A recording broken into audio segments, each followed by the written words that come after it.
ketika 15 Ramadan di hari Jumat seperti itu.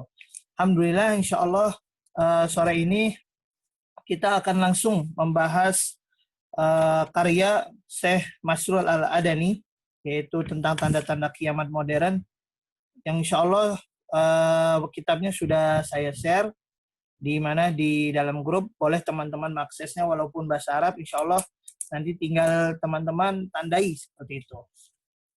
Kemudian teman-teman semuanya, perkenalkan saya selaku moderator hari ini, saya Sidik, selaku admin juga di Al-Qahtani Institute.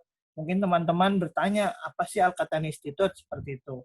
Jadi Al-Qahtani Institute ini merupakan suatu pembelajaran ilmu syariah atau ilmu Islam yang berbasis dengan kitab, baik turos maupun kontemporer. Jadi teman-teman semuanya jangan heran atau jangan takut bahwasanya belajar di Al-Qahtani Institute itu tidak bersanad atau tidak ada asal-usulnya. Tidak, insya Allah di Al-Qahtani Institute kami mengutamakan dengan kitab-kitab atau para ulama terutama, insya Allah seperti itu. Kemudian kami juga telah di Al-Qahtani Institute sendiri kami telah membuka banyak kelas. Dan sudah ratusan orang ikut di dalam kelas tersebut. Bila dijumlahkan, sekarang ada sekitar 6 kelas, kami membuka 6 kelas kembali, yaitu kelas Akidah Basic 3, kemudian ada kelas Usul Fikih, kemudian ada kelas Tasawuf Islami, kemudian juga teman-teman juga, jadi ke kelas tadi Akidah Usul Fikih dan Tasawuf Islami Basic 3 ini jadi jumlah kelas. Jadi ini kelas baru dari banyaknya responden yang ingin membuka kelas baru. Jadi alhamdulillah kami membuka kelas baru kembali. Insya Allah teman-teman nanti boleh menjapri saya jika ingin ikut serta di dalam kelas tersebut. Kemudian juga kami membuka kelas Fikih Muamalat, dan juga kitab Ihya Ulumuddin, dan juga ada kelas juga kelas Ihya Ulumuddin dan juga kelas Fikih Syafi'i seperti itu. Fikih Syafi'i Basic. Jadi teman-teman semuanya yang ingin bergabung bisa menghubungi saya, nanti akan saya berikan persyaratannya. Gitu. Insya Allah kami membuka sebesar-besarnya di seluruh Indonesia. Jadi kita utamakan akses dengan menggunakan via Zoom, insya Allah. Jadi teman-teman yang jauh masih bisa berkesempatan atau ikut serta dalam membahas atau mengkaji kitab-kitab para ulama. Seperti itu. Kemudian saya juga ingin memperkenalkan Ustadz Abdullah Hai Al-Qahtani ini. Beliau alhamdulillah sudah hadir di tengah-tengah kita, dan juga beliau ini merupakan dosen pasca sarjana di Universitas Ibnu Khaldun di Bogor, kemudian juga dosen di UIN Syarif Hidayatullah Jakarta. Kemudian juga beliau seorang penerjemah yang kurang lebih sekitar 100 karya ilmiah lebih yang sudah beliau terjemahkan. Silakan teman-teman bisa dilihat di belakangnya beliau tuh, backgroundnya itu semua kitab, itu kitab asli, bukan kitab background gambar gitu. Bukan background stiker pun gitu. Insya Allah itu background asli seperti itu. Langsung aja kita mulai kajian kitab hari ini, insya Allah dengan lafaz basmalah. Semoga pertemuan pada hari ini atau kajian pada hari ini memberikan kita keberkahan. Kemudian buat ibu-ibu yang sedang menyiapkan bukaannya, atau buat teman-teman yang sedang sambil rebahan gitu. Jadi insya Allah semoga Allah turunkan keberkahan dimanapun kita berada, seperti itu. Langsung saja kepada Ustadz Abdullah Hai Al-Qahtani, waktu dan tempat dipersilakan Ustadz. Tafadhol Ustadz. Terima kasih. Bismillahirrahmanirrahim. Assalamualaikum warahmatullahi wabarakatuh. Alhamdulillah. Alhamdulillahilladzi jama'a fil aslaini wa mu'adalihima al-thalithi ilaj al-awaili wal-awakhir wa asas al-ilmi likulli amrin batinin wa zahir.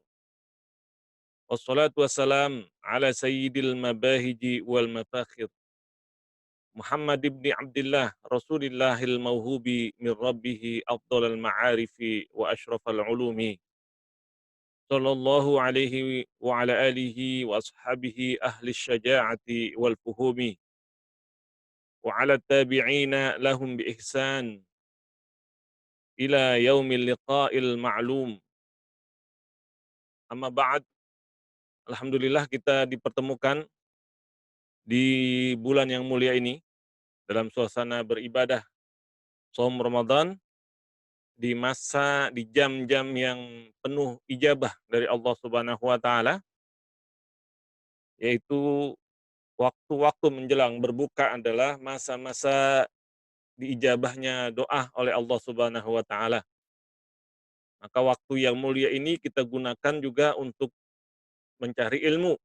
Semoga doa kita dikabulkan, juga ilmu kita ditambah. Robbi zidni ilma warzuqni fahma wa alhiqni bisolihin. Itu doa kita selalu. Kemudian alhamdulillah kita juga pada hari ini akan mengkaji tentang misteri di balik 15 Ramadan yang kemarin sempat viral dan membuat kita ini bertanya-tanya, ada apa sebetulnya permasalahan ini?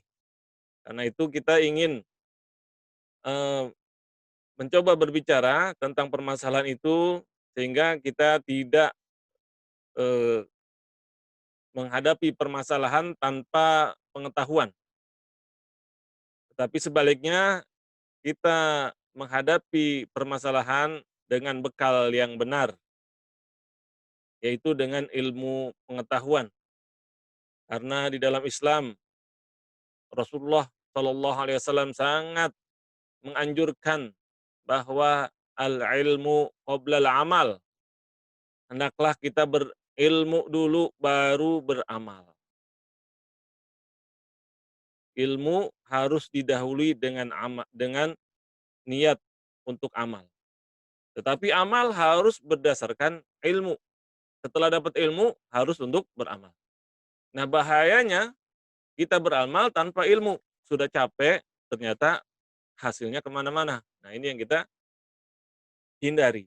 Karena itu berilmu saja, mencari ilmu saja sudah diletakkan sangat mulia oleh Rasulullah Shallallahu Alaihi Wasallam. Itu sebagai langkah-langkah menuju surga. Jadi ilmu ini saja sudah ibadah. Kita berbicara ini berarti sedang beribadah. Kita mendengarkan ceramah sudah ibadah. Jadi ilmu itu dicari karena tujuan dia sendiri. Dirinya sendiri sudah mulia. Apalagi kalau nanti dikerjakan. Maka pekerjaannya, amalnya menjadi double mulia.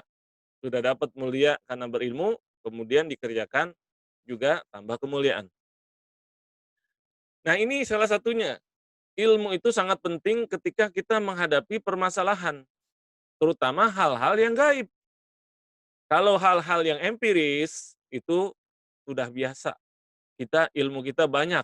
Jadi ilmu dari pengalaman, ilmu dari percobaan, ilmu dari cerita orang lain. Nah, masalah yang gaib, masalah yang belum terjadi, semua kita ini tidak ada yang pengalaman. Kita tentang hari kiamat belum pernah ada yang tahu tentang kiamat. Sehingga kalau ada orang yang mengaku pernah mengalami hari kiamat, pasti kita bilang dusta besar, ya, dusta besar. Nah, kenapa? Kiamat belum pernah terjadi. Sehingga mustahil orang itu mengetahui atau mengalami langsung tentang kiamat. Demikian juga tanda-tandanya. Tanda-tandanya yang disampaikan oleh Rasulullah Shallallahu Alaihi Wasallam adalah deskripsinya, keterangannya begini dan begini dan begini. Ah, boleh nggak masalah itu yang dikatakan oleh Rasulullah SAW itu langsung kita katakan, ini yang dikatakan Rasul, tandanya adalah ini. Ini benar begini, akan begini, akan begini. Nah, ini perlu ilmunya. Jangan sampai kita berkata bukan berdasarkan ilmu. Apalagi dinisbahkan kepada Rasulullah SAW yang beliau bersabda, Man kadzdzaba alayya muta'ammidan falyatabawwa maq'adahu minan nar. Barang siapa yang sengaja membuat-buat perkataan, ngaku-ngaku mengklaim-klaim sebagai dari Rasulullah Shallallahu alaihi wasallam, maka siap-siap masuk neraka. Ini hati-hati ya, hati-hati. Maka tentang hari kiamat juga ini ada ilmunya. Tanda-tanda kiamat ada ilmunya. Jadi tidak sembarangan. Siapa antara lain yang berbicara tentang ini? Nah, ini ilmunya namanya ilmu eskatologi. Kata Syekh Hussein Imran, eskatologi. Nah, itu kurang asik tuh ya, karena bahasanya dari bahasa Inggris, eskatologi. Nah, kalau dari bahasa Indonesia apa? Bahasa ya Indonesia, bahasa Arab ya, bahasa Indonesia tidak masuk tuh. Atau tentang ilmu hari kiamat. Kalau bahasa Indonesia, bahasa Arab apa? Namanya fiqhus sa'ah. Fiqhus sa'ah. Dari mana tuh fiqhus sa'ah? Dari hadis Jibril alaihissalam. Yaitu ketika Jibril alaihissalam bertanya dengan menyamar atau berbentuk dirinya itu sebagai lelaki yang gagah, yang bersih, yang datang menemui Rasulullah Shallallahu alaihi wasallam di antara sahabat-sahabat Nabi. Kemudian bertanya, "Akhbirni anil Islam, ya Rasulullah. Akhbirni anil iman, ya Rasulullah. Akhbirni anil ihsan." Tiga ditanya, yaitu tentang Islam, iman, dan ihsan.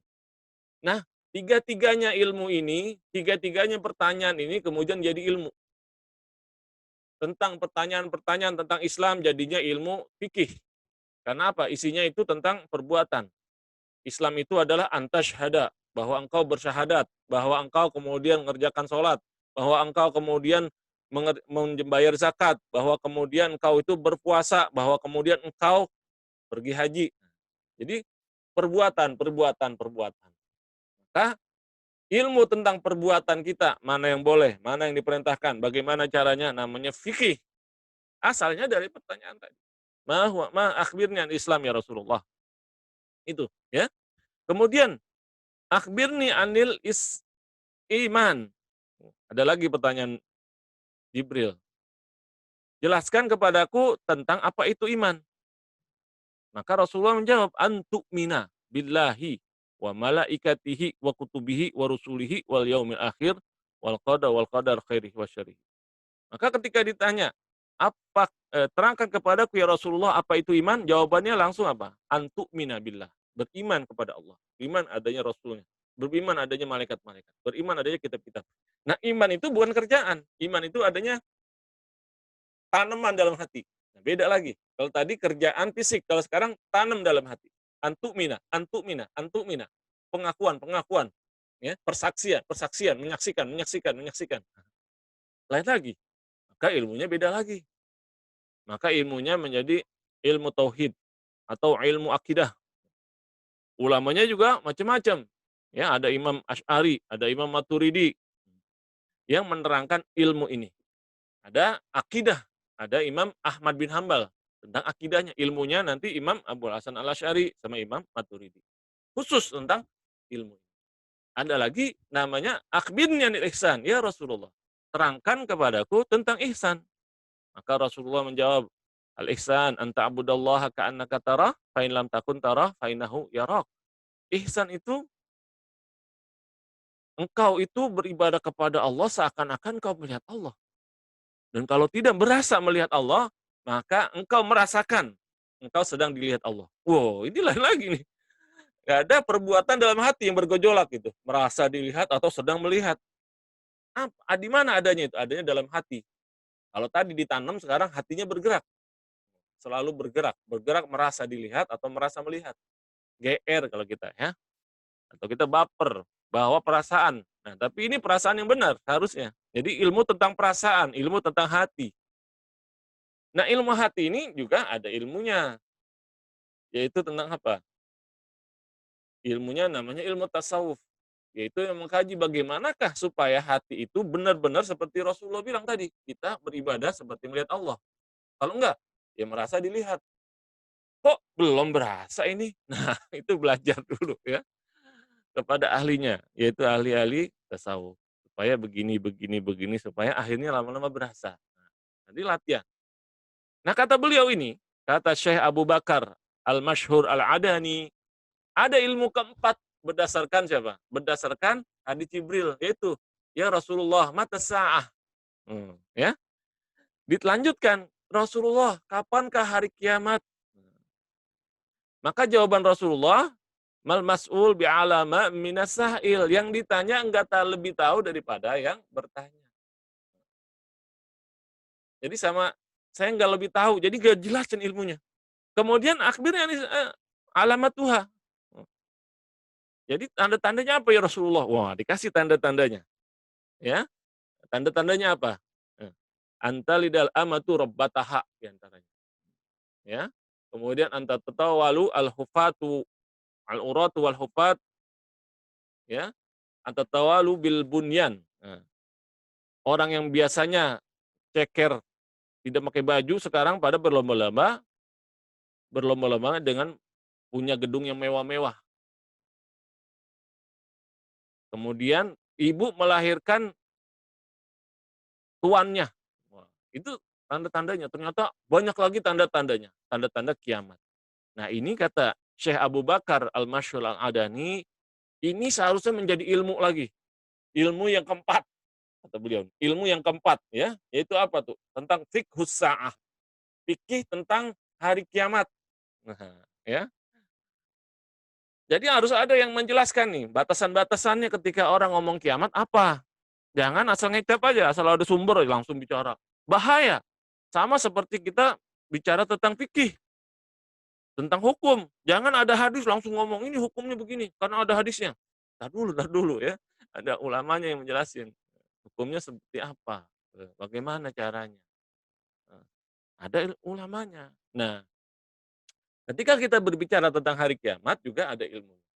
Nah, kata beliau ini dulu belum ada. Sekarang siapa yang adakan? Saya. Itu hebatnya ya. PD nih. Abu Bakar Al-Masyhur Al-Adani. Jadi beliau itu karangannya buku-bukunya tentang hari kiamat terus.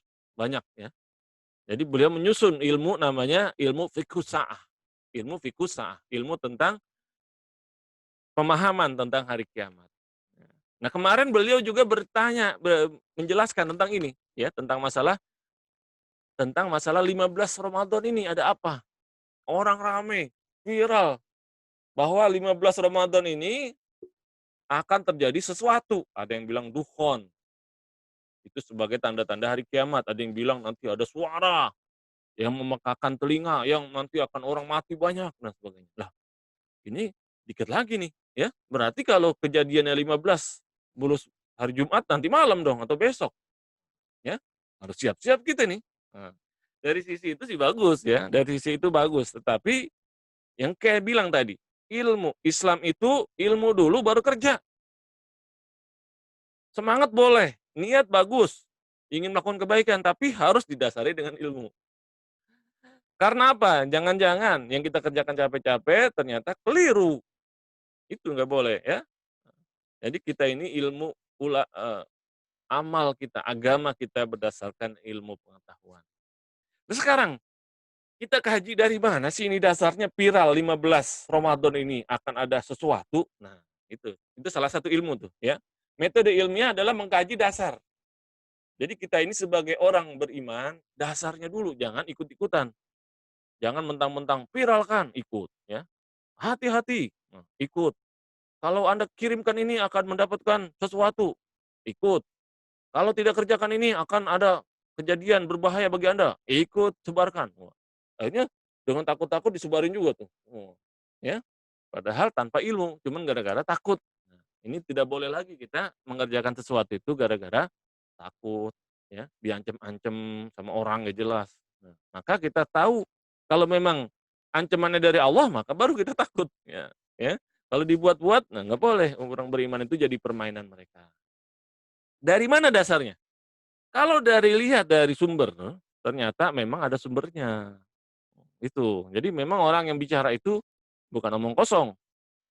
Itu dari mana tuh? Dari hadis riwayat At-Tabrani, Mu'jam Al-Kabir At-Tabrani, kemudian juga Al-Fitan karya Sa'id bin Al-Hammad, kemudian juga ya karya Amru Abi Amr Ad-Dani. Nah, kemudian ya tentang tanda-tanda hari kiamat itu atau tentang fitnah. Jadi riwayat ini ada sumbernya.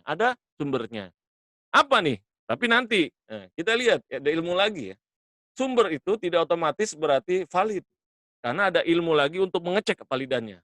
Ada ilmunya lagi. Jadi kita kalau kerjakan sesuatu itu harus yang benar-benar valid, yang benar-benar dasarnya kuat. Jangan mentang-mentang, oh ada ini di kitab ini, langsung kita kerjakan. Tar dulu. Ulama banyak yang cerita juga ya, yang apa hukumnya hadis ini berdasarkan kekuatan derajat ilmiahnya berdasarkan penilaian ulama-ulama hadis. Sekarang kita baca isinya ya. Ini kata Imam Tabrani dalam Mu'jamul Kabir. Dari Fairuz Ad-Dailami, seorang sahabat beliau ini, Fairuz Ad-Dailami, ya, asalnya dari Farsi, tetapi kemudian jadi orang Yaman, ya, orang sahabat ini. Qala Rasulullah sallallahu alaihi wasallam. Dia berkata bahwa Rasulullah sallallahu alaihi wasallam bersabda, ya, yakunu fi Ramadan sautun.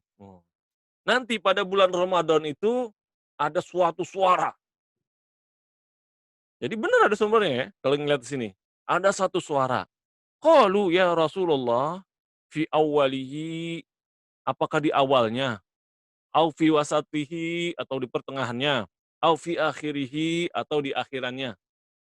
Qala, dia menjawab, bal fin nisfi min Ramadan. Tetapi kejadiannya di pertengahan Ramadan. Wah, ini kita pertengahan Ramadan nih. Betul-betul nih, ya. Idza kana lailatun nisfi lailatal jum'ah. Jika pertengahannya Ramadan itu adalah malam Jumat. Malam Jumat. Jadi nanti malam nih, ya. Yakunu sautun minas sama.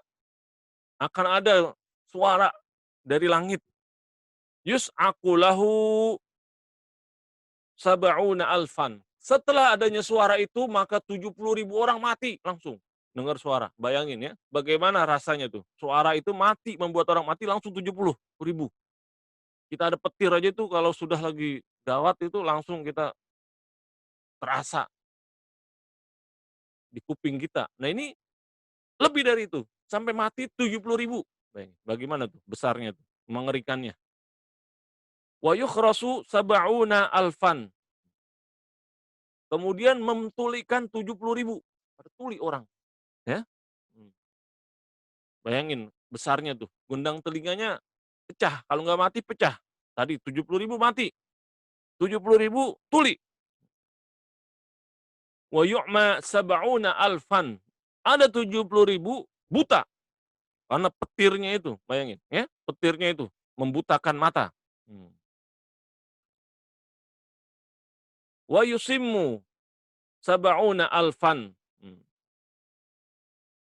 Kemudian juga ya membuat telinganya ini tidak mendengar 70.000. Tadi membuat apa? Gagu. Tidak mampu bicara. Gara-gara dengar itu kemampuan bicaranya hilang. 70.000 orang langsung Karena apa? Karena ngerinya. Jadi 70.000 mati langsung. 70.000 langsung gagu. 70.000 orang langsung buta. 70.000 orang itu langsung tuli. Bayangin, ada berapa puluh ribu tuh yang kena gara-gara ini. Qalu ya Rasulullah, famanis salim min ummatika. Jadi yang siapa yang akan selamat tuh ketika kejadian itu? Beliau bersabda, katanya riwayatnya nih, nanti kita lihat riwayatnya ya. Man lazima baitahu, barang orang yang sedang ada di rumahnya. Jadi kalau kita sekarang ini sedang isolasi diri, nah ini bagus ya.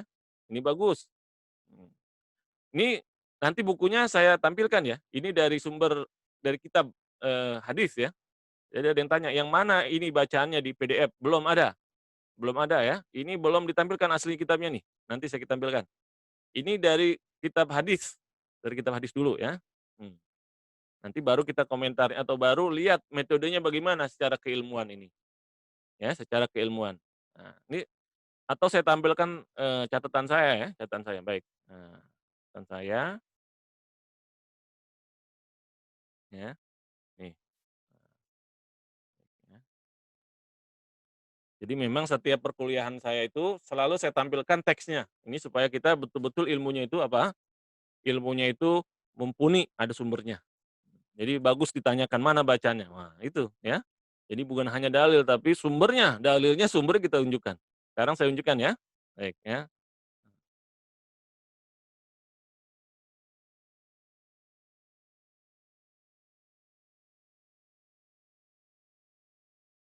Nah, ya ini misteri di balik Ramadan. Nah, ya, di balik 15 Ramadan. Ini bacaannya. Jadi dari Fairuz Dailami. Jadi siapa yang famanis salim min ummatika? Siapa nanti yang selamat dari umatmu ya Rasulullah? Qala man lazima baitahu. Yang orang itu ada di rumahnya, berdiam di rumah. Kemudian wa ta'awwada bisujud, yang biasa sujud. Biasa sujud. Wa jahara bitakbir, yang takbirnya kuat, sering takbir. Ya. Setelah itu siapa? Setelah itu yang selamat itu kemudian ada suara lagi. Tsumma yatba'ahu sautun akhar. Ada suara lagi, bung, ya. Wasautul awal sautu Jibril. Yang pertama tadi saut Jibril. Yang kedua sautu syaiton. Wah, yang kedua ini suaranya setan. Fasaut fi Ramadan wal magmagah fi Syawal dan seterusnya. Jadi yang kedua itu suara setan kata beliau itu ya. Yang pertama dari Jibril. Nah, ternyata hadis ini, hadis Rawahut Tabrani, kemudian Ibnu Abi Asim fil Ahad dari Fairuz Az-Dalami, apa nih kata ulama? Kata ulama, qala al-Uqaili laisa li hadzal hadithi aslun min hadithi thiqah. Wah, ya. Wala minha wajhin yasbut. Jadi hadis ini tidak ada dasarnya sumber dari periwayat yang thiqah. Tadi betul-betul disebut namanya Fairuz Ad-Dailami. Tapi di sononya, nah, dasar awalnya. Jadi bukan itunya saja kita. Ini sahabat yang meriwayatkan, bukan, namanya diambil dia. Ya. Juga dari tidak berdasarkan sumber yang benar. Ya. Itu di dalam Du'afa Al-Kabir kitabnya itu. Juz 3 halaman 52. Kata Imam Al-Uqaili. Kemudian kata Ibnu Jauzi, apa kata beliau? Hada hadithun maudu' ala Rasulillah sallallahu alaihi wasallam. Wah. Jadi hadisnya hadis maudu kata beliau ini. Dalam kitab Al-Maudu'at juz 3 halaman 191. Tapi ada juga yang mengatakan ya, hadisnya dhaif. Nah, gitu ya. Hadisnya dhaif. Ini Zahabi juga demikian, kata Zahabi. Qala Zahabi, qultu hadza maudhu'. Kata Imam Az-Zahabi, hadis ini hadis maudhu'. Wa muslimah saqitun matruk. Riwayat yang ada di situ tadi namanya muslimah, seorang wa maslamah ya, saqitun matruk. Seorang perawi yang matruk ya, yang tidak dinilai oleh para ulama. Kemudian yang ada di dalam kitab Al-La'ali, kata Imam As-Suyuti, semuanya ma'lulah riwayat-riwayat yang ada di sana, berilat, ya. Ba'duha muhtasar, ba'duha mutawwal. Nah, itu ternyata hadisnya hadis maudhu menurut ulama. Nah, kalau seperti ini,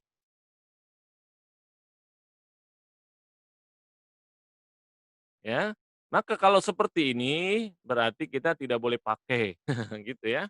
Jadi tidak boleh lagi digembar-gemborkan masalah itu. Tapi ada juga yang bilang hadis ini hadis dhaif, ya, hadis dhaif. Nah, ini Syekh Abu Bakar Al-Masyhur Al-Adani mengatakan hadis ini dhaif. Hadis ini dhaif. Kemudian hadis ini, kejadian ini bisa terjadi. Jadi kalau asratus sa'ah atau tentang peristiwa tanda-tanda hari kiamat itu perlakuannya nanti beda lagi. Jadi bisa kita lihat juga sumber-sumber ya. eh, yang lain tuh bagaimana? Hadis-hadis dhaif dibandingkan pelengkap, ada nggak melengkapi yang lain? Itu ya. Ada metodenya dari Syekh Abu Bakar Al-Masyhur Al-Adani ya. Ya, kata beliau ini cuman jangan dijadikan ini sebagai tahun ini dan sebagainya.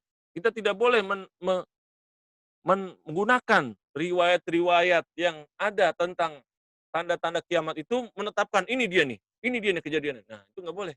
Kenapa?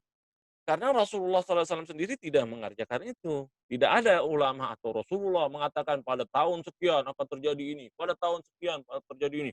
Kita ini hidup ini tinggal berapa hari lagi? Itu nggak boleh. Itu tentang apa? Tentang hal gaib semua. Kalau kita mengatakan itu, kita bisa masuk kepada delik dusta atas nama Rasulullah. Hati-hati.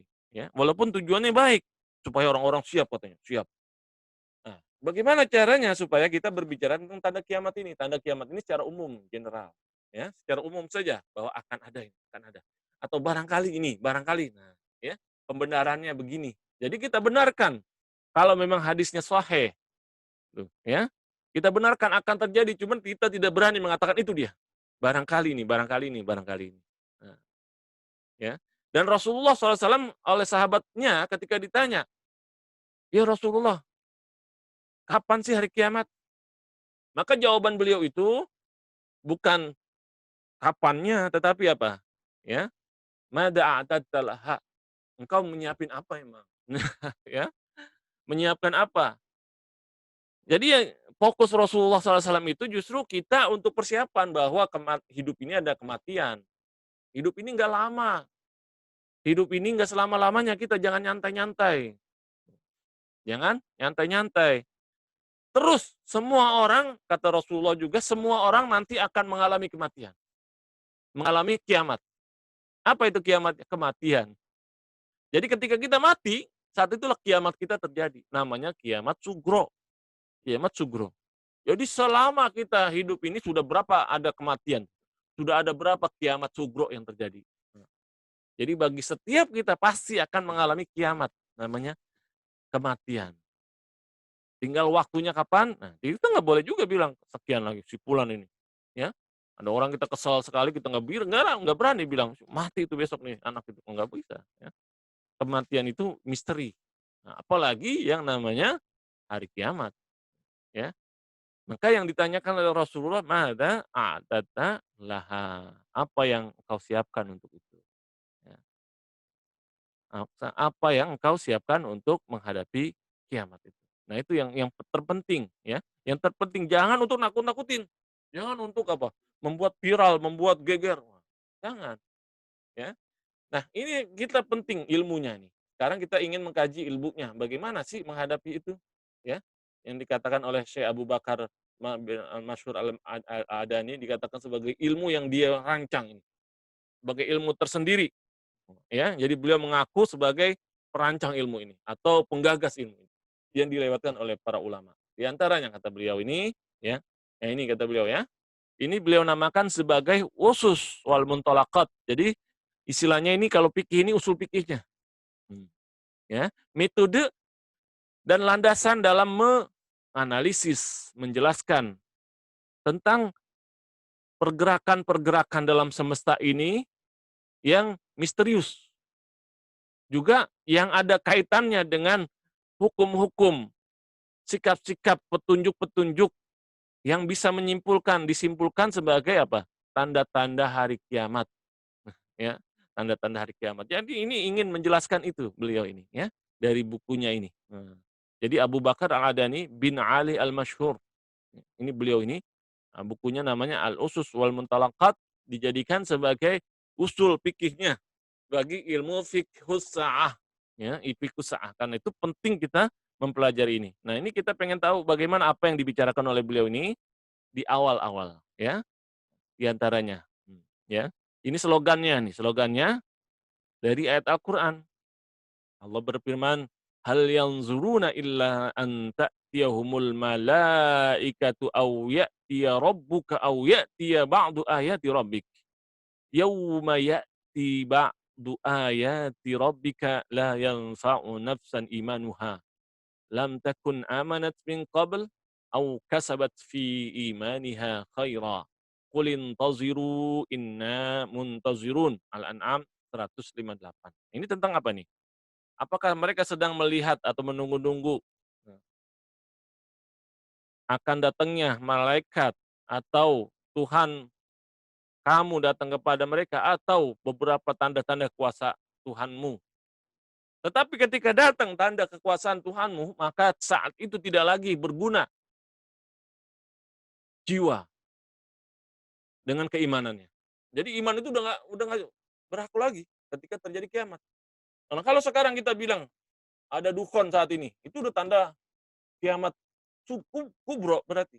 Kita bilang berarti iman tidak berguna lagi. Wah, enggak, ya, bukan itu. Nah, kita jangan sembarangan. Kalau sudah kita bilang itu kiamat kubro, tandanya dukhon, itu kita seakan-akan iman itu saat ini udah nggak ada orang yang baru beriman nggak bisa.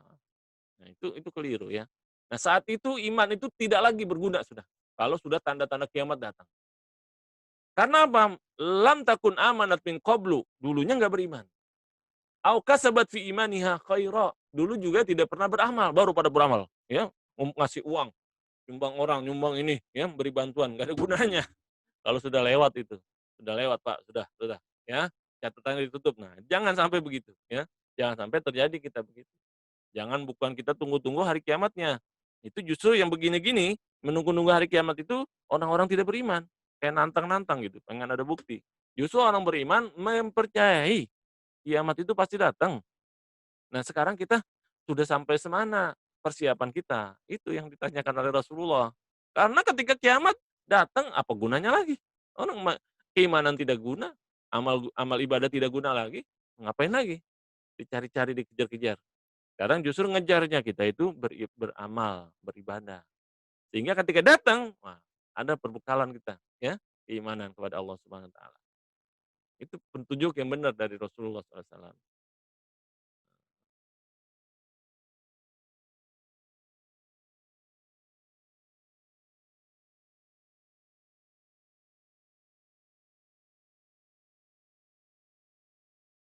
Kemudian dari Rasulullah SAW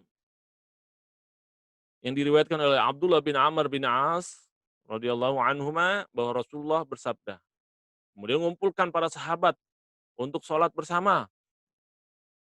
Kemudian beliau menjelaskan apa yang akan terjadi pada umat ini. Bahwa akan ada bencana-bencana dan fitnah. Kemudian beliau katakan ketika ada fitnah tersebut, ya, sayusibu akhiraha balaun. Nanti generasi akhir umat ini akan mendapatkan bala, cobaan. Wa umurun tunkirunaha, peristiwa-peristiwa yang kalian tidak senangi. Wa taji'ul fitnah, kemudian terjadilah fitnah yang membuat satu sama lain itu saling berhadapan.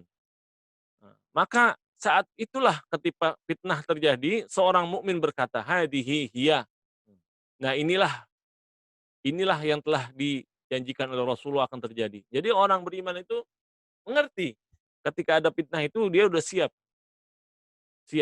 Nah, maka Rasulullah menjelaskan di sini mengingatkan faman ahabba ayyuzahzaha 'anil nar wa yudkhalal jannah falta'tihi maniyatuhu wa huwa yu'minu billahi wal yaumil akhir. Maka barang siapa yang ingin diselamatkan dari neraka dan dimasukkan surga, maka jaga sekali ketika kamu mati, kamu itu ada bekal keimanan kepada Allah dan hari akhirat.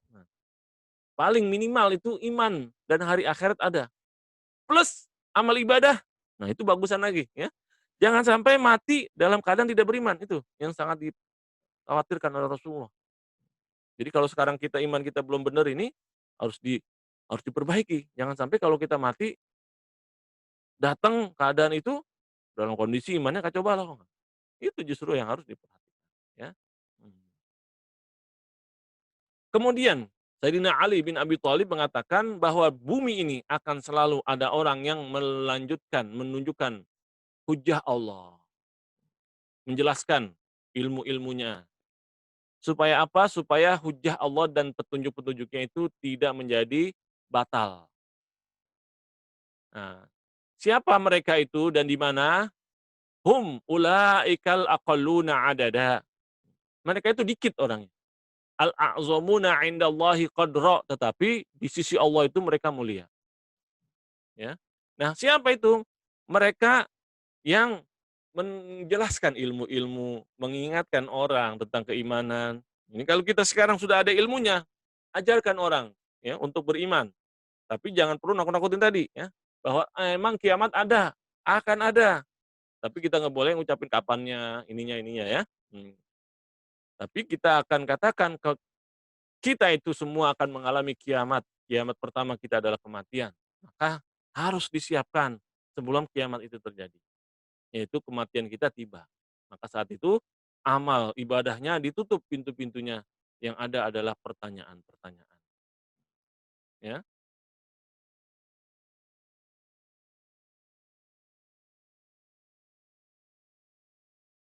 ya. Kemudian apa ini ilmu ini? Nah, beliau menjelaskan ya.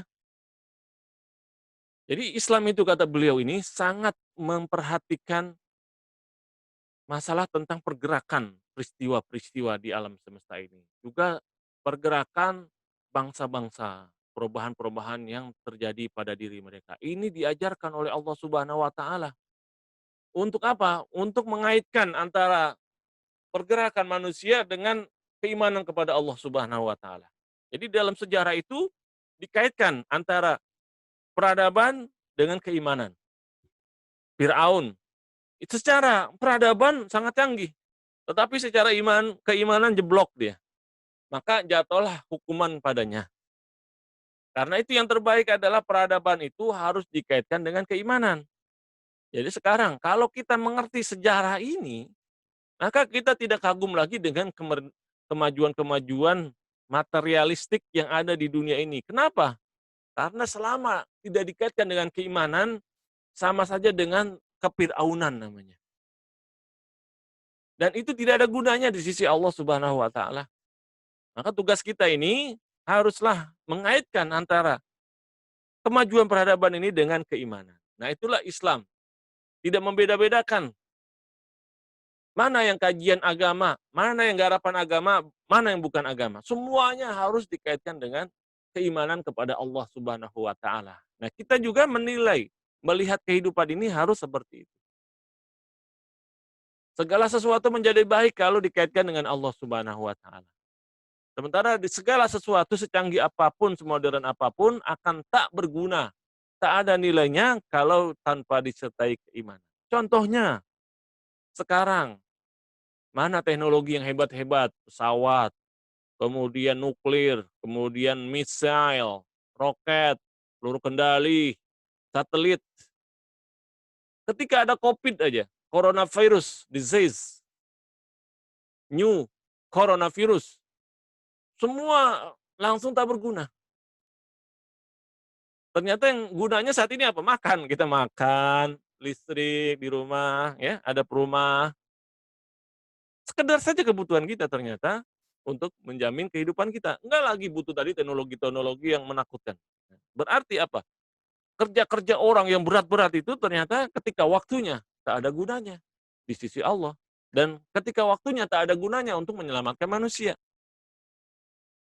Ketika datang saja ternyata waktunya hanya berguna saat perang misalnya, seperti senjata nuklir. Ya, ada juga nuklir untuk listrik ya, ada yang berguna. Tetapi kalau senjata nuklirnya ternyata tidak ada gunanya. Berarti ilmu-ilmu manusia itu banyak yang tak ada guna. Karena itu harus dikaitkan ilmu kita nanti semua dikaitkan dengan keimanan, dengan manfaat yang baik. Ya.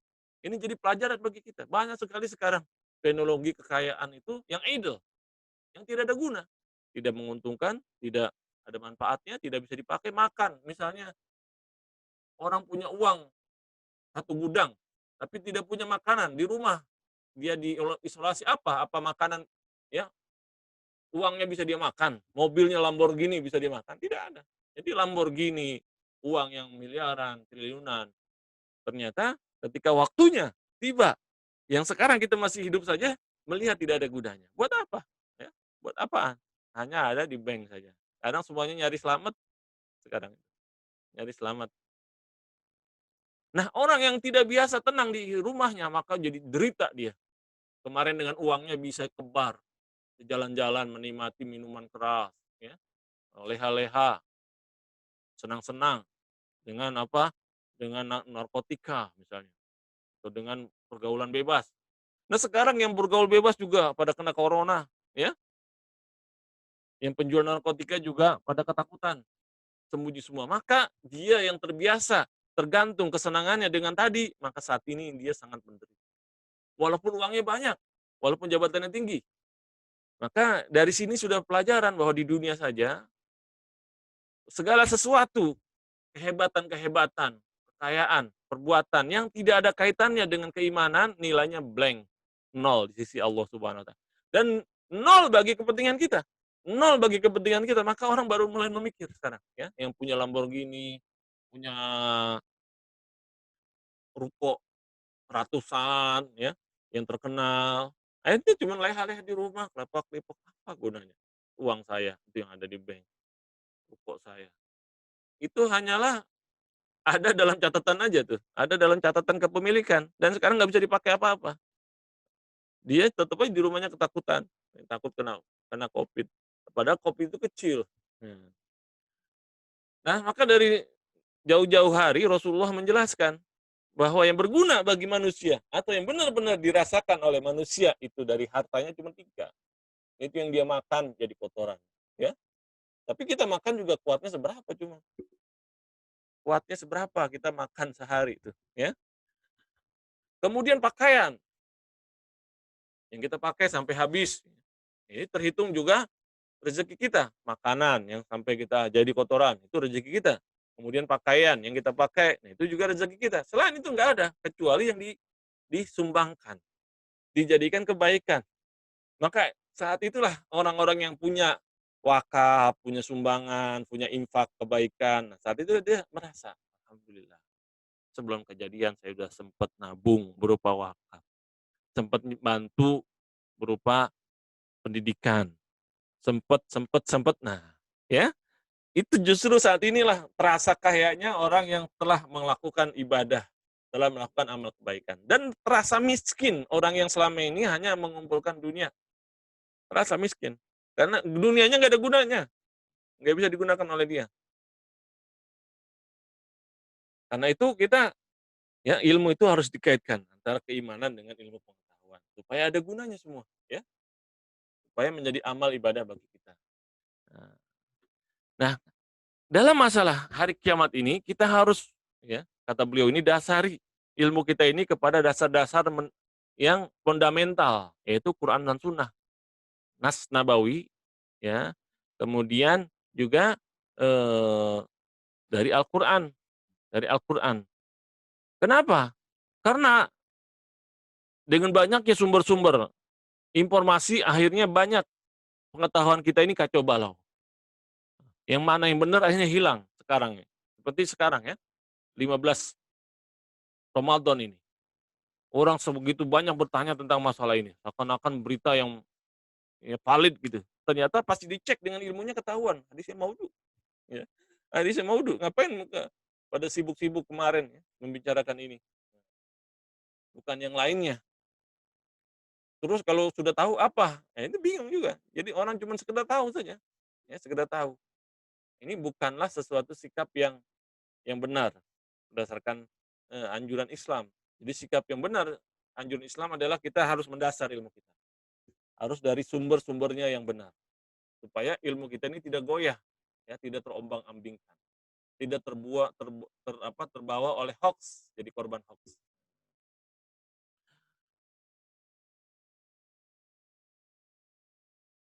Nah, kalau kita sudah tahu, ya, sudah tahu adanya kaitan ilmu dengan keimanan ini, maka ketika membaca kejadian-kejadian ini, kita akan terlihat. Siapa yang membaca dengan bacaan iblisiah dan empirisiah, ya, hanya dari sisi empirik saja, dari sisi iblisiah, hanya dari sebab akibat, kausa. Ini sebabnya adalah ini. Ya, penyakit virus, penyakit COVID ini adalah namanya virus COVID, akan kejadian ini, akan menyebabkan ini. Udah sampai segitu ilmu kita, selesai. Nah, ilmu seperti ini tidak ada kaitannya dengan keimanan. Tidak ada kaitannya dengan keimanan. Bacaan-bacaan seperti ini namanya materialistik. Nah, ini berbahaya, ya, berbahaya. Kita sudah terlalu lama mengikuti bacaan-bacaan materialistik yang iblisiah seperti ini. Tidak dikaitkan dengan kekuasaan Allah Subhanahu wa taala. Padahal sekarang negara yang adidaya saja seperti Trump, dia mengakui kelemahan ilmu-ilmu empirik sampai stres dia. Sampai sekarang dia pengen diruqyah oleh siapa? Oleh pendeta-pendeta Kristen, bayangkan. Ya, orang yang terbiasa dengan empiristik, dengan ateistik, yang tidak mempercayai adanya roh, alam akhir, adanya agama, maka dia terbelalak melihat Trump. Presidennya Amerika sendiri percaya akhirnya mencari-cari kekuatan dari sumber gaib dengan minta doa kepada pendeta-pendetanya sampai dibacakan kayak di ruqyah gini. Jadi pendeta-pendeta megangin apa? Megangin Trump sambil dibacain, ya. Hai penyakit, saya usir kamu dari dirinya. Sampai gitu ya. Saya bunuh kamu penyakit. Sampai begitu. Ya. Kalau kita barangkali di ruqyah gitu ya.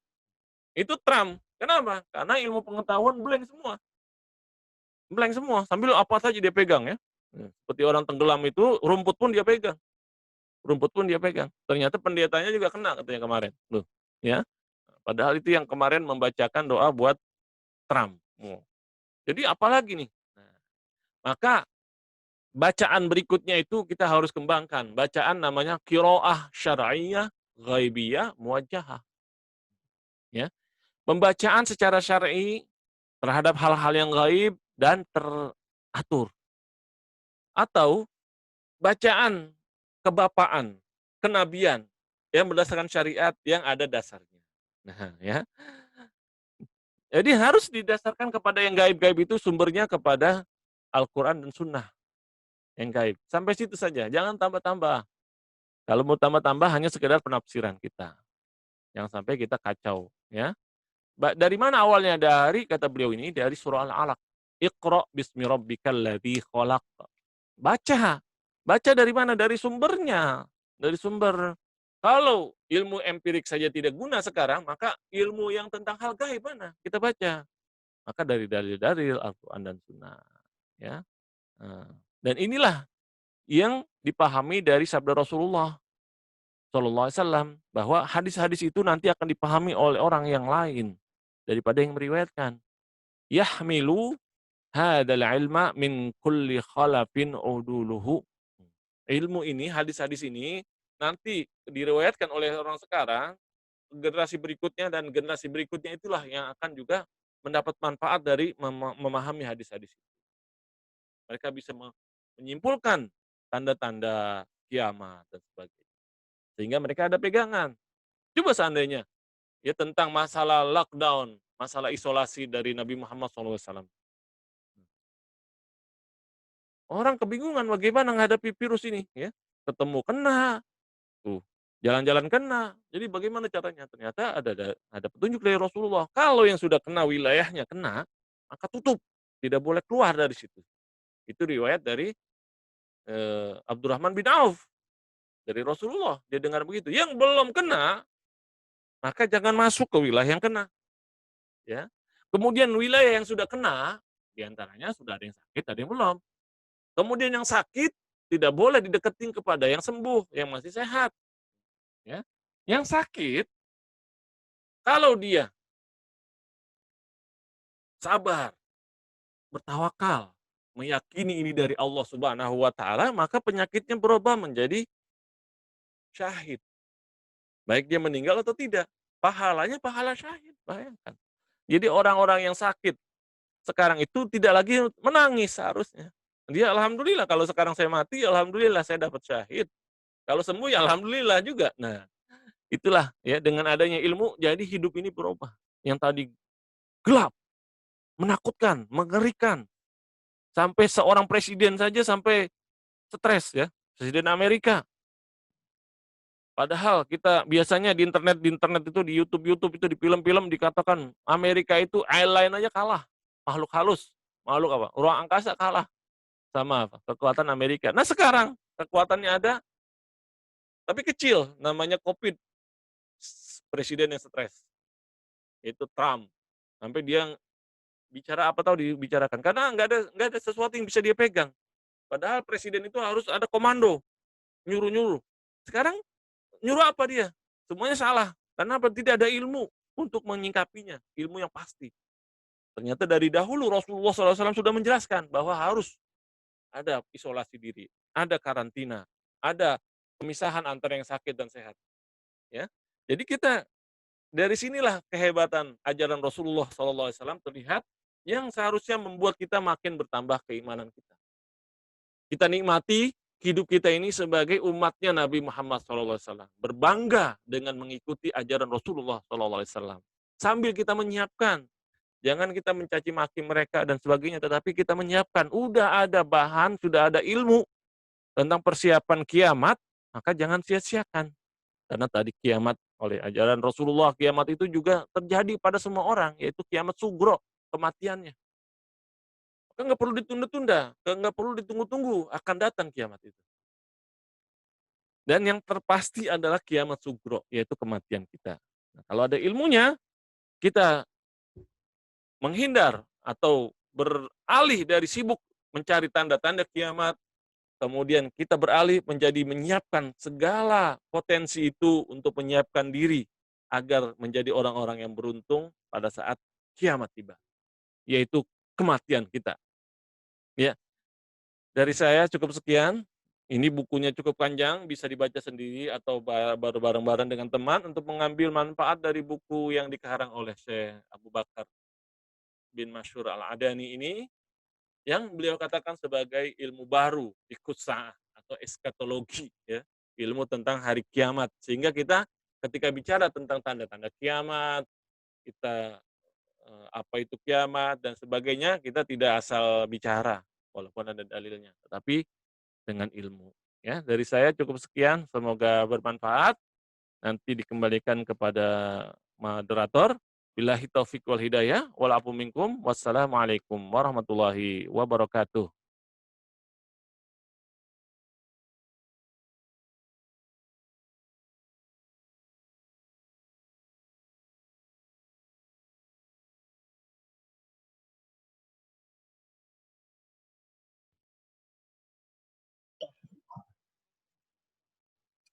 Halo Ustaz. Baik, silakan.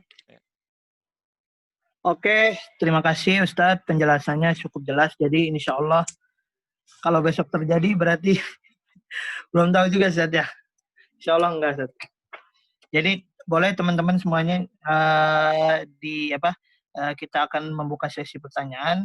Silakan teman-teman yang ingin bertanya bisa lewat chat atau nanti izin ingin bertanya seperti itu. Oh, sudah ada Ustadz, sudah ada pertanyaan di chat Ustadz. Dari Ibu ya, Ibu Reskia ya, Viviani. Iya Ustadz. Ya, atau Mbak lah ya. Ustadz, saya ingin bertanya, memang dukhon itu katanya pertanda semua gelap, terus tidak ada teknologi dan listrik, semuanya mati dan rakyat-rakyat seluruh dunia lockdown dalam keadaan kelaparan dan tanpa sinyal HP satupun. Dan katanya kalau ada dajjal, anak perempuan dan istrinya memang harus diikat ya. Apakah pas ada dajjal kenapa harus diikat? Nah ini ya, bentuk-bentuknya itu kita ya kita masih apa namanya, bayang-bayang saja, bayang-bayang saja. Kita belum ada yang mengalami, jadi harus bagaimana. Yang terpenting tadi dari Rasulullah SAW itu akan ada kejadian. Jadi jangan nunggu-nunggu adanya kejadian itu.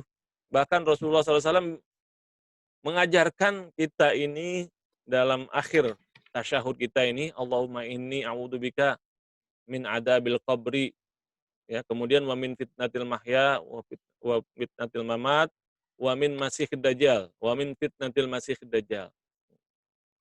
Dari fitnahnya masih dajjal. Karena kalau sudah kejadian itu kita ngeri. Jadi kita mati sebelum kejadian, ya. Karena kalau sudah sampai kejadian kita ngeri. Sekarang saja kita orang banyak yang gara-gara pekerjaannya tidak ada, PHK, lockdown ini sudah masalah, apalagi kalau seperti tadi. gelap semua, teknologi hilang dan sebagainya. Nah, itu hanya bayangan gelap ya, bayangan akan adanya kekacauan. Tapi menurut Abu Bakar Al-Masyhur ini ada namanya ritmenya. Ada apa? Ada runtutan peristiwa, ya runtutan peristiwa. Enggak ujuk-ujuk ternyata ada dukhon. Tidak, ada peristiwanya, ada runtutannya. Nah, jadi ada alamat sugro, apakah alamat sugro sudah ada semua? Kemudian alamat kubro, tanda-tanda kiamat besar. Apakah sudah semua? Dilihat dulu ya. Nah, jadi ada namanya Dajjal, ya, kemudian ada Mahdi, kemudian Isa, Nabi Isa, kemudian Imam Muntazor, kemudian ada Dabah, kemudian baru Dukhon, dihancurnya Ka'bah. Jadi Dukhon itu kejadiannya setelah Dajjal ini, ya, setelah Dajjal. Kusuf, kemudian timbulnya matahari dari barat, ya. Nah,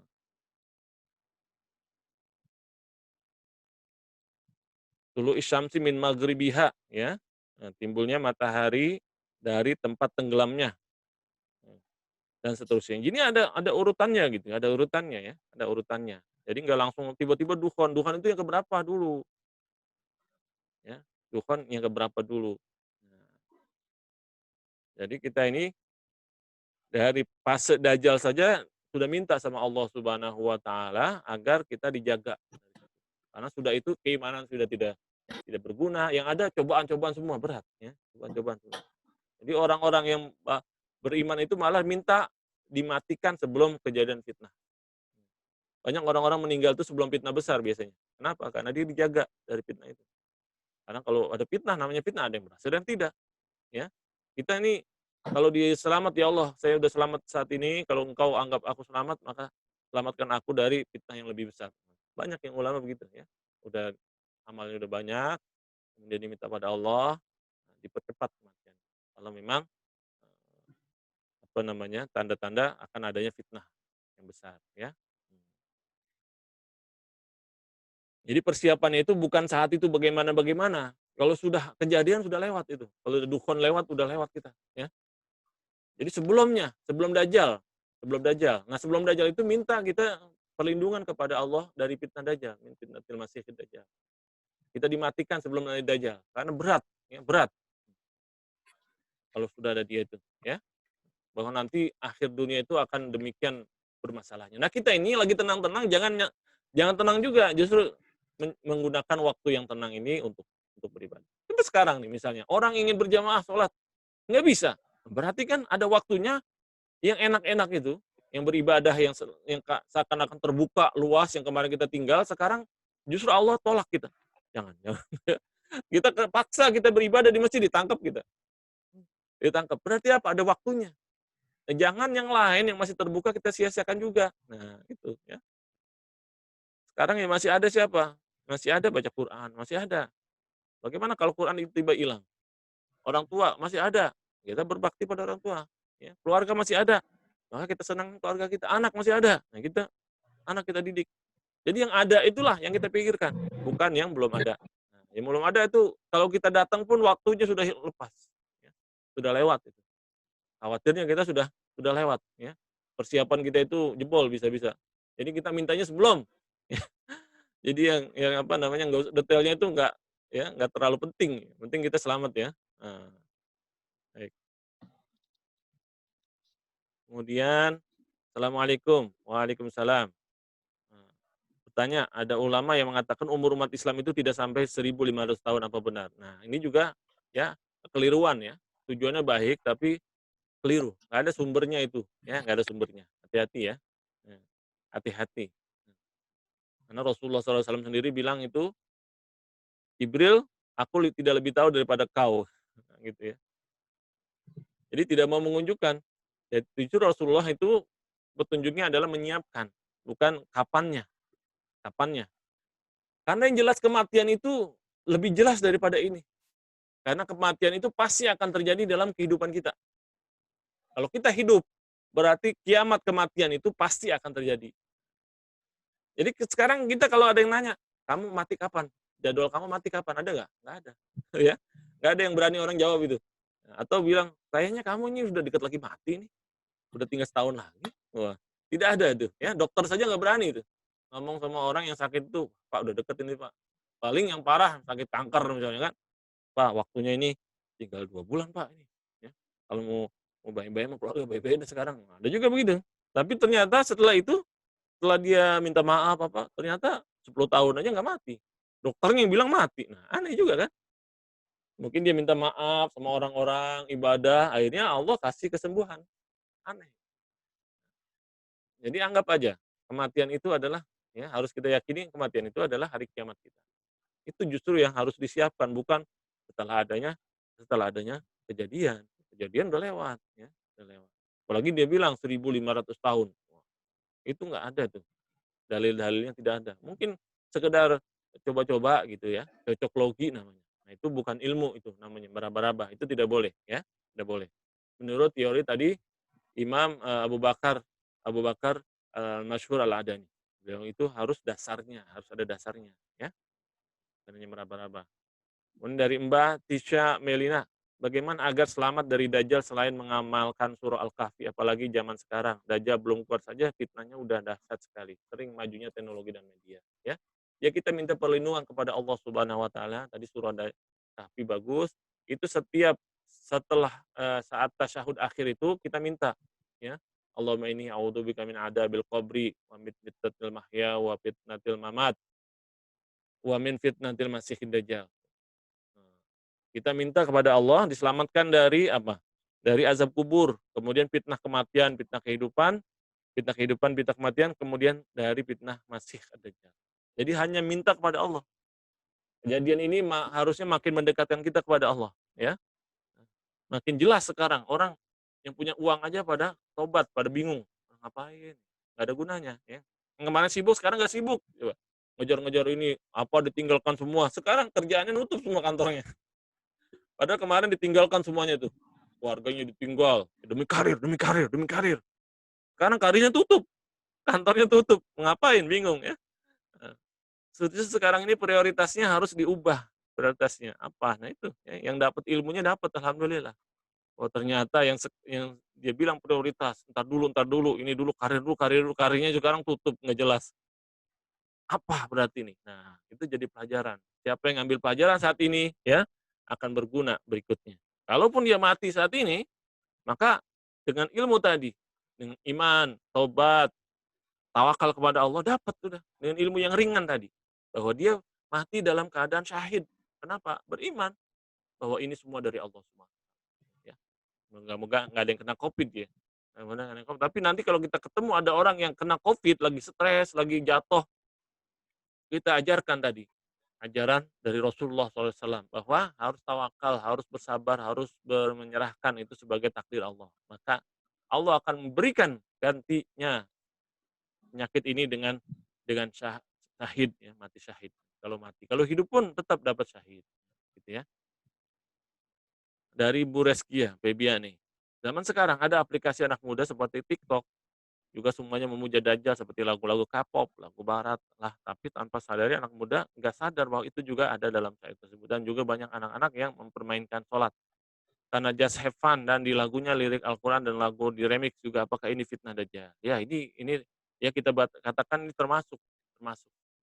Jadi fitnah Dajjal boleh ya kalau fitnahnya, tapi Dajjalnya itu bentuknya apa-apa. Nah itu salah satu ya bentuk. Jadi setan itu salah satu setan pengikutnya ini adalah dengan apa? Supaya dia memberikan sesuatu kepada pengikutnya adalah kalau dia me, apa namanya?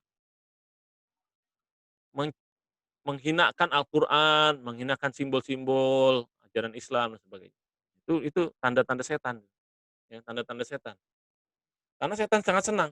Jadi dukun-dukun yang hebat itu ternyata dia salah satu caranya supaya dia hebat itu adalah dengan melakukan perbuatan yang sangat tercela. Apakah membunuh bayi atau mengubur Al-Qur'an di tempat yang kotor, yang diinjek-injek dan sebagainya. Maka dia jatuh, setan itu makin dekat. Makin dia buat aneh-aneh gitu kan, seakan-akan dia mempunyai sesuatu kekuatan. Padahal setan. Nah, setan girang. Karena apa? Nanti dia ada temennya. Apalagi bisa ngajak-ngajak orang. Ya, bisa ngajak-ngajak orang. Itu yang dia senangi. Maka ajaran-ajaran yang ke arah-arah situ, nah itu kita curigai memang itu adalah bisikan Dajjal yang arahnya melecehkan. Ya. Ada live YouTube-nya enggak ya? Nah, tidak ada. Insya Allah nanti ya kita pelajari juga nih. Karena trennya masih belum memungkinkan ya. Nanti kalau sudah memungkinkan kita akan insya Allah ada live juga. Assalamualaikum Ustaz. Waalaikumsalam. Kita juga ada sekolah ya, Bu Pak Mansur. Pak apa Bu nih? Mansur nih. Pak Mansur nih, Pak Bu Mansur nih. Mansur nih Ibu kali ya, Mansur nih. Jadi kita ada kelas, namanya kelas apa? Ada yang regular, fikih, akidah, ya, tasawuf, bisa diikuti dengan Gmail dengan Zoom juga. Ada beberapa sesi yang nanti ada fikih muamalah 8 sesi, 8 pertemuan, ada fikih syafi'i 8 sesi, 8 pertemuan. Ada Ihya Ulumuddin 8 pertemuan. Waktunya itu ada yang habis subuh, ada yang habis tarawih. Jadi bisa kita ya ada waktunya itu yang kita kosong semua tuh. Lagi segar, kosong insyaallah. Boleh nanti ke admin, boleh daftar tuh ada beberapa kelas bisa dimanfaatkan. Jika waktu ibadah kita menjadi double dengan ibadah cari ilmu. Dan Rasulullah bilang nyari ilmu itu sama dengan kita jalan ke surga. Ya, waktunya kita isi dapat mungkin dengan ilmu-ilmu yang berguna bermanfaat insya Allah. Ya. Selain itu nanti kita juga ada live juga, tapi belum waktunya nih ya. Kita lagi siapkan kelas-kelas dulu, insya Allah. Ya. Kemudian dari Bu Kuinsya, Assalamualaikum Ustaz. Waalaikumsalam. Apakah tanda akhir zaman salah satunya adalah munculnya Ya'juj dan Ma'juj? Ya, itu salah satunya. Ya, salah satunya itu sudah namanya alamat kubro, ya, alamat kubro kalau itu. Nah, Ya'juj wa Ma'juj itu. Alamat kubro. Sedangkan sebelum-sebelumnya itu alamat sugro. Ya, alamat sugro seperti terjadinya fitnah, adanya pembunuhan dan sebagainya. Sekarang ini banyak kejadian orang banyak terbunuh dengan mudah. Nah, itu udah tanda-tanda kiamat sugro itu. Ya, tanda-tanda sugronya. Adanya kekuasaan yang zolim itu juga tanda-tanda kiamat sugro. Ya, penguasa-penguasa yang zolim. Orang-orang yang tidak amanah justru megang kekuasaan, yang amanah tersingkirkan. Itu tanda-tanda kiamat sugro. Tapi nanti kiamat kubronya, nah itu ada dajjal, ada dukhon, kemudian ada gempa, ada api yang menggiring manusia dan lain-lain yang pernah kita baca. Itu baru kiamat kubro. Nah, kalau udah sampai situ, nanti iman itu udah nggak belum iman nggak berguna. Ya, maka kita jaga iman kita ini. Jadi warisan terbesar kita itu adalah keimanan kepada anak-anak kita. Kalau kita selamat dari dajjal, maka bagaimana dengan anak-anak? Maka dari sekarang kita titipkan, kita tanamkan warisan beriman kepada Allah Subhanahu wa taala, ya.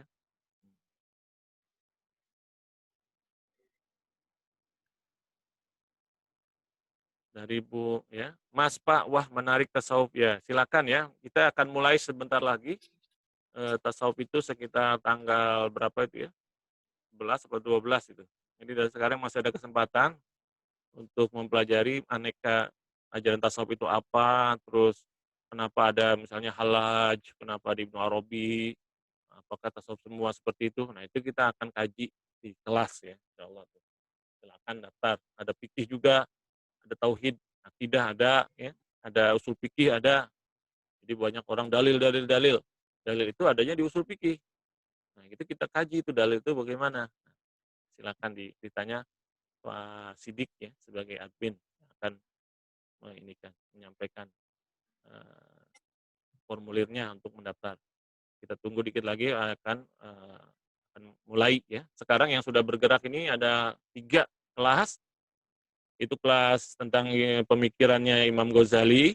Itu semua 4 sesi, masing-masing kitabnya beliau dikaji itu. 4 kitab. Sebelumnya Ibnu Taimiyah 5 kitab beliau kita kaji, ya. 5 kitab beliau itu masing-masing yang berbeda kita kaji. Jadi dari sekali seri Imam Ibnu Taimiyah saja sudah kenal banyak Ibnu Taimiyah, ya.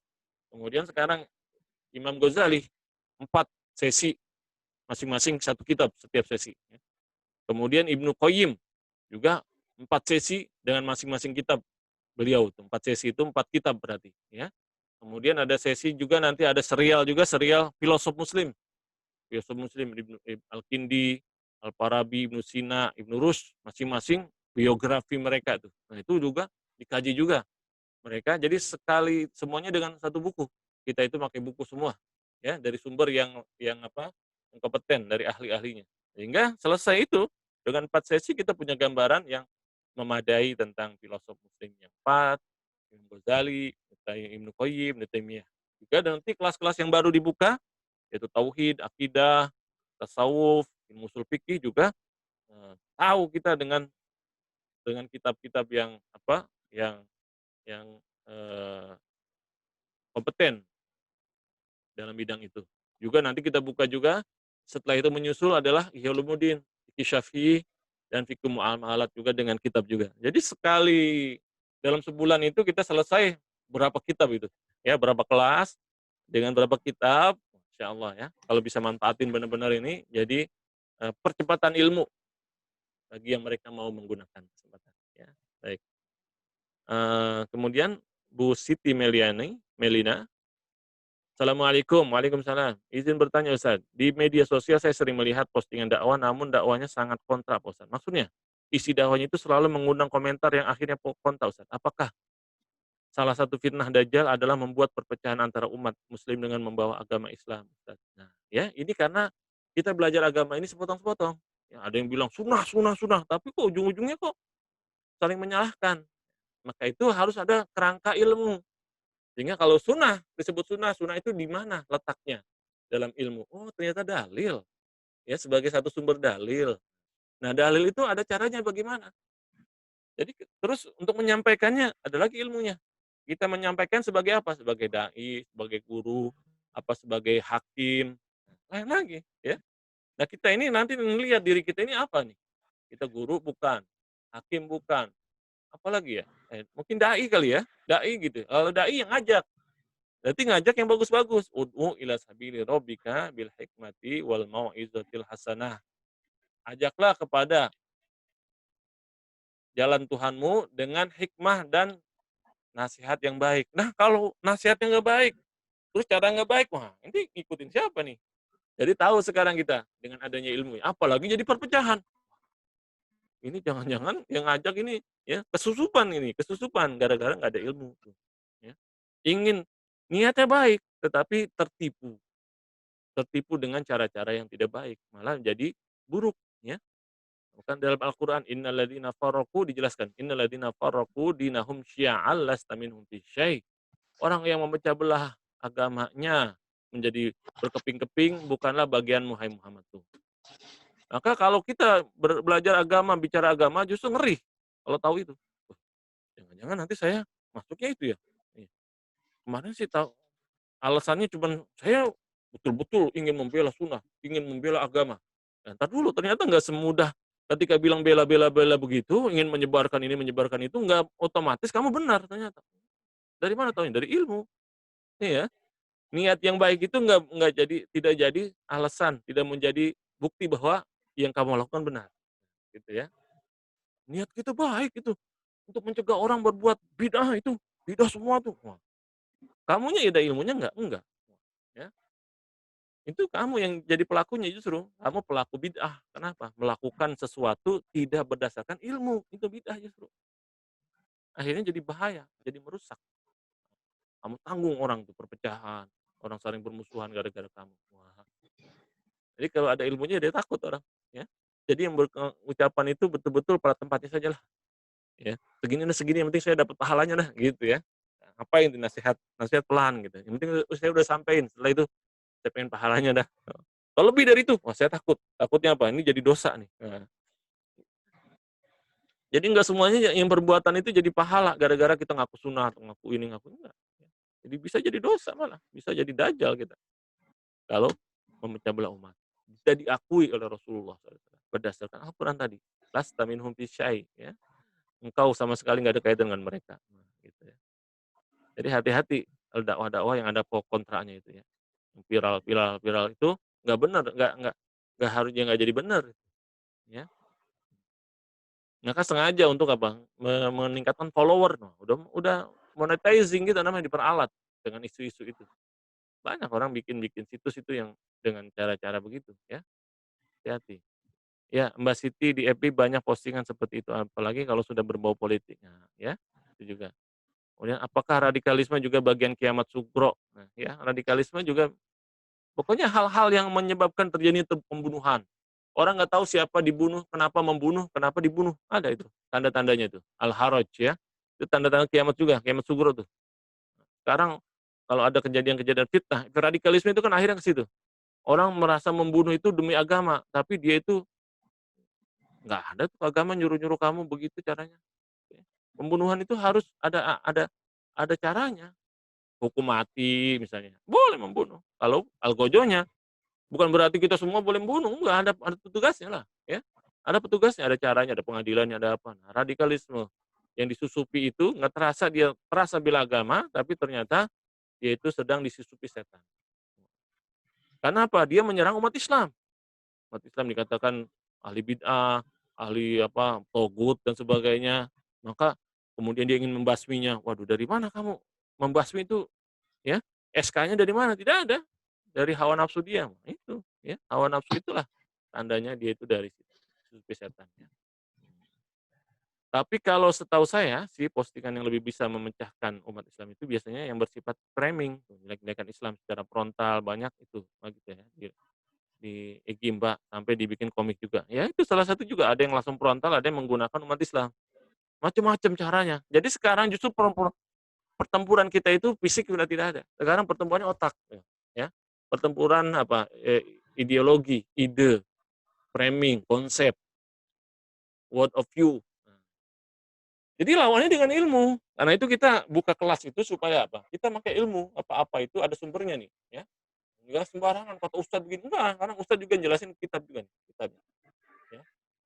Ibnu Taimiyah kita kaji dari bukunya langsung. Jadi enggak ada semua ya, ngaku-ngaku Ibnu Taimiyah tapi beda dengan Ibnu Taimiyah.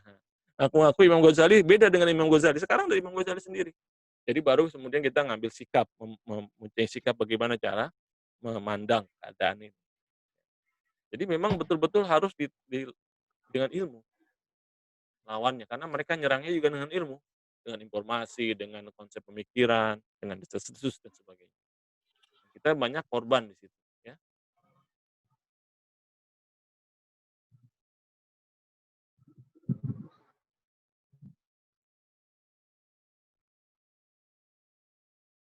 Ya.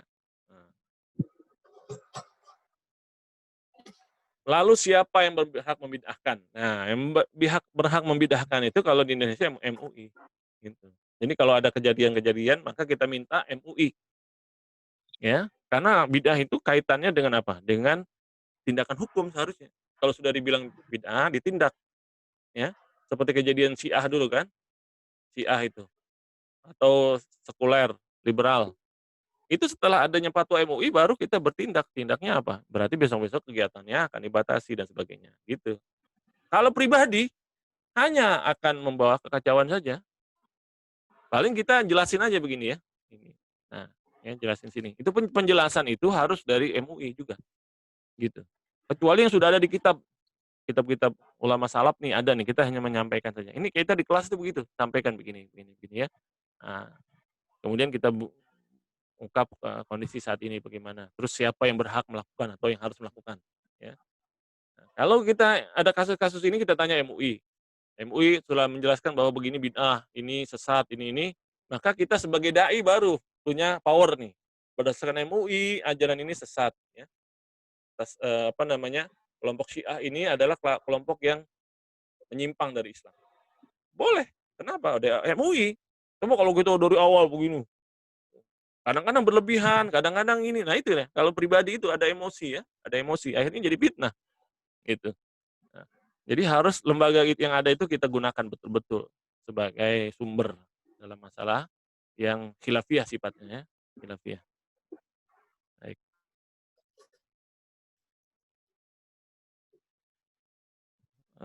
Bu Yulia, saya ingin bertanya Ustadz, lalu bagaimana langkah kita sekarang dalam menghadapi hal tersebut? Ya, langkahnya apa nih kalau kita, terutama ilmu ya, ilmu dulu supaya kita tahu letak kita di mana, gitu. Kun aliman, au muta'alliman, au sami'an au muhibban wala takun khamisan. Jadi posisi kita di mana nih? Aliman, apakah seorang alim yang mengajarkan ilmu? Kalau bukan, muta'aliman, belajar. Atau sami'an, tukang dengerin, ya. Atau muhibban, tukang bantu, ngasih sumbangan, infak, apa ya, wakaf. Wala takun khamisan, jangan jadi yang kelima. Apa kelima? Enggak ini, enggak itu. Apalagi musuhin. Nah, jadi kita mau posisi mana nih? Kalau kita posisi ngapain sekarang? Nah, kalau yang alim, jelasin. Kamu udah belajar jauh-jauh. Kemana ke Mesir, kemana ke Yaman. Kenapa nggak ngajar? Saya sibuk dengan ini. Wah, itu harusnya kamu ngajar. Ya, ngajar. Coba ajarkan ilmu kamu. Kamu udah capek-capek belajar, ajar sekarang. Wah, gitu ya. Kalau dia nggak kerjakan itu, sayang-sayang. Dia nggak tahu letaknya, ya, tempatnya itu. Kalau nggak ada ilmu, tapi saya semangat, pengen ngajar. Kamu ada ilmu nggak? Nggak, belajar dulu. Muta'aliman, ya. Atau nggak sempat belajar, nggak sempat ini, punya uang nggak? Punya. Udah sumbangin, wakaf kayak apa. Itu ya. Jadi posisi kita di mana? Nah itu, lihat posisi di mana tuh. Kalau ada waktu, kita belajar. Kalau nggak ada waktu, nyumbang lah. Jangan tanya apa kira-kira. Jadi intinya ilmu Islam itu dengan pengetahuan. Ya. Tidak hanya semangat saja, dari ilmu dulu ya. Dari Pak Dedi, maaf Ustadz, saya mau tanya. Kalau tidak salah, kata orang pada hari kiamat itu akan ada seekor binatang yang bisa berbicara. Apakah benar Ustadz? Lantas fungsi dari binatang itu untuk apa Ustadz? Dan bagaimana ukuran dan bentuknya? Nah ya, itu namanya dabah. Dabah. Ya, ada. Itu tanda-tanda kiamat kubro itu. Ya, dari bumi nanti keluar. Dabah itu berbicara. Nah itu untuk nunjukin apa? Kekuasaan Allah Subhanahu wa Ta'ala. Setelah dabah keluar, nggak ada lagi orang yang beriman, nggak bisa lagi beriman tuh. Ya, udah tutup. Dia hanya untuk menunjukkan kekuasaan saja, kekuasaan Allah Subhanahu wa Ta'ala. Bentuknya bagaimana? Wallahu a'lam. Wallahu a'lam. Jadi kita nggak bisa yang tidak dijelaskan, kita nggak bisa jelasin ya. Hanya berdasarkan apa? Berdasarkan dari riwayat saja. Karena hal yang gaib. Yang gaib itu namanya sima'i, dengerin aja. Oh begini, begini. Ya udah, selesai. Selain itu apa? Ya kita nyiapin aja tadi yang sudah siapin Rasulullah. Lebih nggak boleh, ya. Kemudian dari Ibu Siti Melina atau Mbak Siti Melina, ya. Oh itu ya. Baik, ada lagi.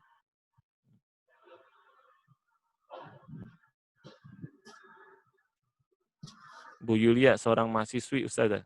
Ustaz, ya, mahasiswi ya. Berarti belajar ya. Mahasiswi. Belajar ilmu yang berguna supaya jadi amal ibadah. Kalau ilmu umum, pelajari yang baik. Jadi ahli dalam bidang itu. Sambil belajar ilmu agama juga ya. Kita buka kelas ini Islamic Studies, belajar ilmu-ilmu agama.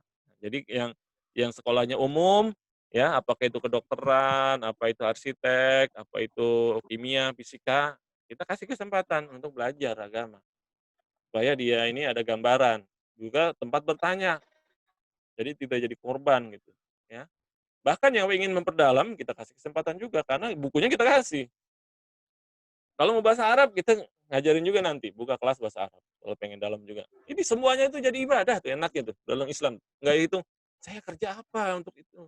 Belajar itu nanti kerjanya buat apa, bukan? Ya, itu utamanya ibadah dulu. Ya, ibadah dulu tuh. Enaknya gitu kita, belajar aja udah dapat untung. Itu ibadah kepada Allah. Terutama untuk diri kita ya.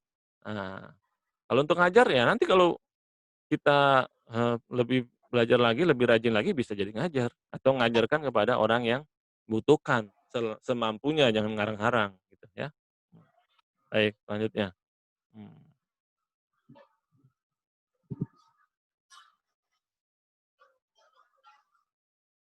Ya.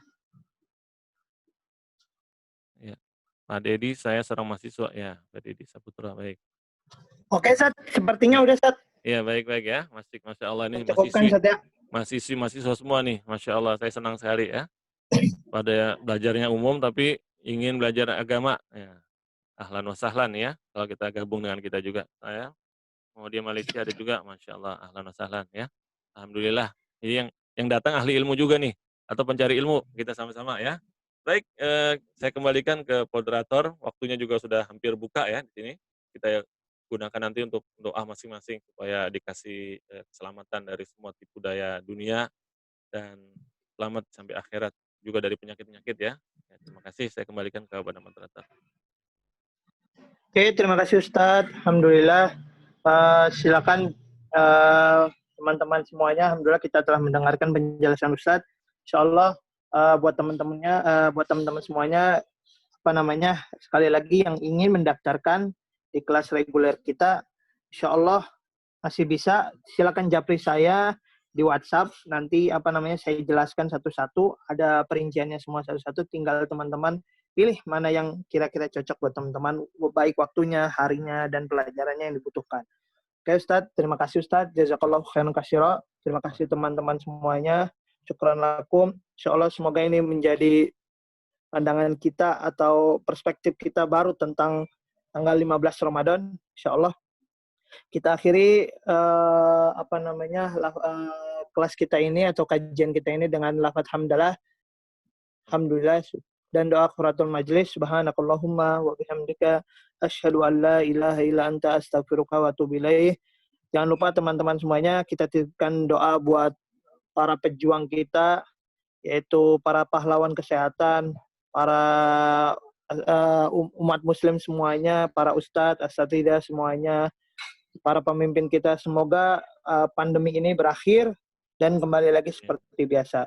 Terima kasih. Sekian dari saya Ustadz. Syukran Ustadz. Insya Allah kita akan berjumpa di majelis atau kelas-kelas berikutnya di Al-Qatan Institute. Insya Allah. Assalamualaikum warahmatullahi wabarakatuh. Waalaikumsalam.